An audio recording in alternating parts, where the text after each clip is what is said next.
Almighty says, O my people who live in Zion, do not be afraid of the Assyrians, who beat you with a rod and lift up a club against you as Egypt did. Very soon my anger against you will end, and my wrath will be directed to their destruction. The Lord Almighty will lash them with a whip, as when he struck down Midian at the rock of Oreb, and he will raise his staff over the waters as he did in Egypt. In that day their burden will be lifted from your shoulders, their yoke from your neck. The yoke will be broken because you have grown so fat. They enter Aiah, they pass through Migron, they store supplies at Michmash. They go over the pass and say, We will camp overnight at Geba. Ramah trembles, Gibeah of Saul flees. Cry out, O daughter of Galim. Listen, O Laisha, poor Anathoth. Madmanah is in flight. The people of Gibeon take cover. This day they will halt at Nob. They will shake their fist at the mount of the daughter of Zion, at the hill of Jerusalem. See, the Lord Almighty will lop off the boughs with great power. The lofty trees will be felled, the tall ones will be brought low. He will cut down the forest thickets with an axe. Lebanon will fall before the mighty one. Chapter 10. Woe to those who make unjust laws, to those who issue oppressive decrees to deprive the poor of their rights and withhold justice from the oppressed of my people, making widows their prey and robbing the fatherless. What will you do on the day of reckoning, when disaster comes from afar? To whom will you run for help? Where will you leave your riches? Nothing will remain but to cringe among the captives or fall among the slain.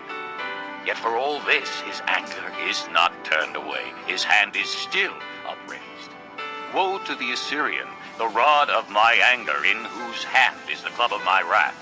I send him against a godless nation. I dispatch him against the people who anger me, to seize loot and snatch plunder and to trample them down like mud in the streets.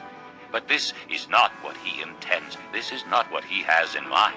His purpose is to destroy, to put an end to many nations. Are not my commanders all kings, he says? Has not Calno fared like Carchemish? Is not Hamath like Arpad, and Samaria like Damascus? Has my hand seized the kingdoms of the idols, kingdoms whose images excel those of Jerusalem and Samaria? Shall I not deal with Jerusalem and her images, as I dealt with Samaria and her idols? When the Lord has finished all his work against Mount Zion and Jerusalem, he will say, I will punish the king of Assyria for the willful pride of his heart and the haughty look in his eyes. For he says, By the strength of my hand I have done this, and by my wisdom, because I have understanding. I removed the boundaries of nations. I plundered their treasures. Like a mighty one I subdued their kings. As one reaches into a nest, so my hand reached for the wealth of the nations. As men gather abandoned eggs, so I gathered all the countries. Not one flapped a wing or opened its mouth to chirp. Does the axe raise itself above him who swings it, or the saw boast against him who uses it? As if a rod were to wield him who lifts it up, or a club brandish him who is not wood. Therefore the Lord Almighty, will send a wasting disease upon his sturdy warriors.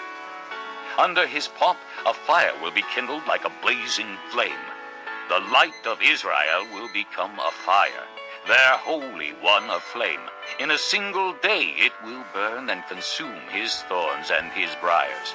The splendor of his forests and fertile fields it will completely destroy, as when a sick man wastes away. And the remaining trees of his forests will be so few that a child could write them down. In that day, the remnant of Israel, the survivors of the house of Jacob, will no longer rely on him who struck them down, but will truly rely on the Lord, the Holy One of Israel. A remnant will return.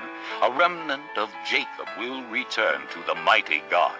Though your people, O Israel, be like the sand by the sea, only a remnant will return.